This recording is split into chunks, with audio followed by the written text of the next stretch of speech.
இந்த ஸ்கூட்டரில் மெட்ராஸில் எத்ராஜ் காலேஜ் தெரியும்ல, அது மவுண்ட் ரோட்லேருந்து லெஃப்ட் எடுத்து எத்ராஜ் வழியாக போகிறேன், எக்மோர் போகணும். அப்போ பார்த்தா ஒரு பொண்ணு காலேஜ் கேர்ள் என் கண் எதிர்க்க ஒருத்தன் பைக்கில் அந்த ஹேண்ட்பேக்கை பிடின்னு போகிறான், பைக்கில் போயிட்டான். அப்புறம் அங்கிள் என்னம்மா பேக்கை பிடின்னு போயிட்டான் அங்கிள். ரொம்ப பாவமாக இருந்தது. Second year படிக்குதான்.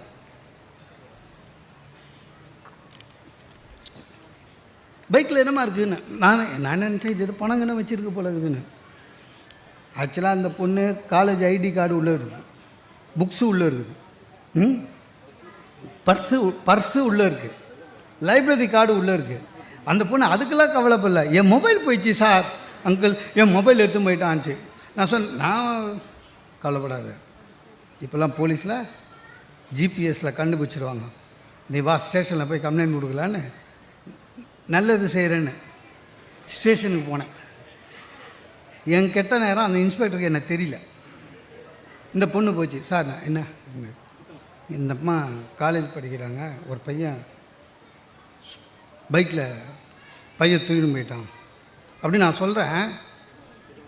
இன்ஸ்பெக்டர் என்னை பார்த்து சொல்லுமா அப்படின்னாரு. அதான் அங்கிள். இது திருப்பி என்கிட்ட பார்த்து எங்கடா உன் கூட வந்தவன் அப்படின்னாரு. கூட வந்தவனா?